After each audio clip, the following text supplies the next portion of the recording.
Hello, wizards, witches, and everyone in between. My name is Emma, and today I will be doing my Hocus Pocus readathon TBR.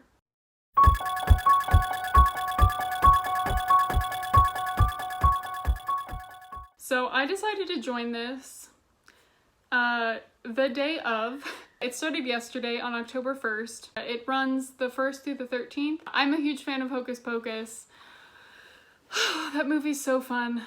So I am Team Sanderson sisters, and to be honest here, I did that because I was able to most easily fit what I already wanted to read to those prompts. So the first prompt is potions, spells, and enchantments, and for this you need to read a book with a witchy main character.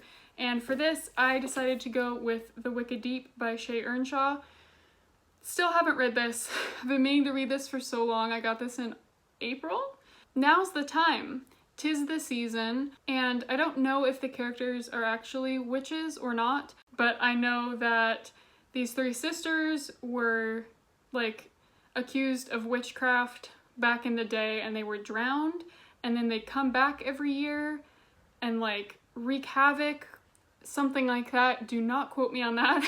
Alright, next is The Sanderson Sisters Have Risen. Read a book with a female protagonist, and for this I am going to go with The Coldest Girl in Cold Town by Holly Black. I got this a very, very long time ago, and I still haven't read it, and 'tis the freaking season, dude! So, literally all I know about this is that it's a vampire story, standalone by my queen Holly Black. I believe Cold Town is where the vampires live in this, and that is all I know. And the main character is female. I have heard fairly mixed things about this. I don't think I know anyone who straight up does not like it, but I know it usually gets an average 3-star rating, so it's nothing amazing, according to the people I've heard talk about it, but I'm still really excited to read it. Alright, the next prompt is The Magic Book is Calling to You. Read a book that is spellbindingly atmospheric. And for this, I'm going to go with The Night Circus by Erin Morgenstern.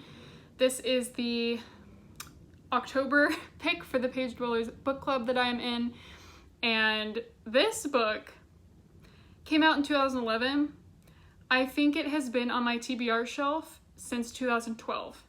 So it's been 7 years.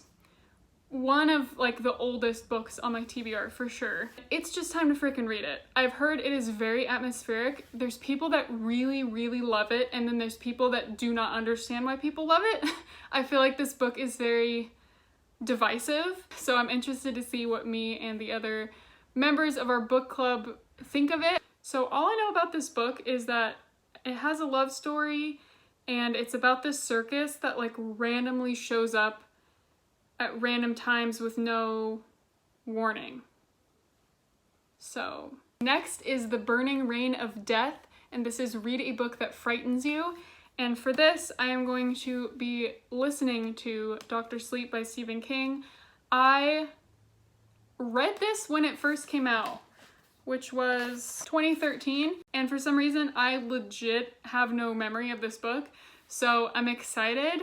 I did start it already. I got it through Libby. I have this theory about Stephen King.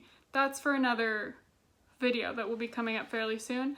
But yeah, I'm audiobooking this, and I enjoy it so far.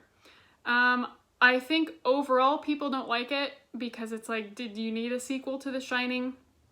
Probably not. Yeah, I'm excited for the movie. Ewan McGregor, love him.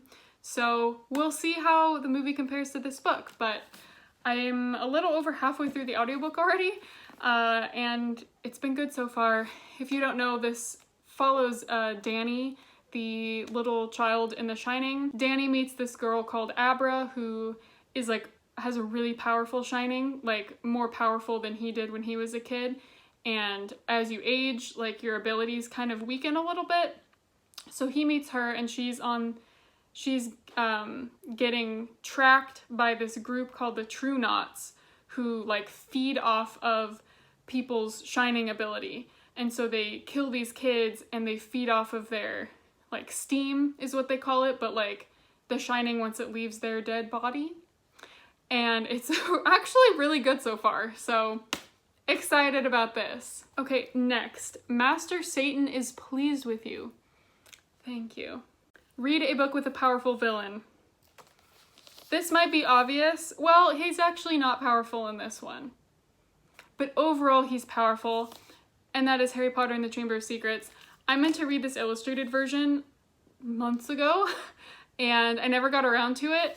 And this just has like perfect spooky Halloween vibes with the basilisk. I mean, just look at, it's orange, hello. So yeah, I wouldn't say Voldemort's at his most powerful in this book, but arguably he's at his hottest, because Tom Riddle. Let me know in the comments if you agree. Okay, we're moving on. So the next one is just to read the group book, and that is Hocus Pocus and the all-new sequel.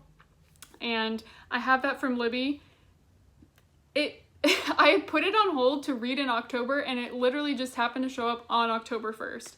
And then it was required for this readathon, so the library gods have blessed me.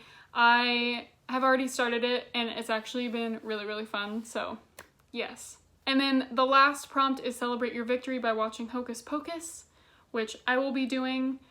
My husband and I watch it every year, and this year will be no different. We'll just be watching it earlier in the month than usual.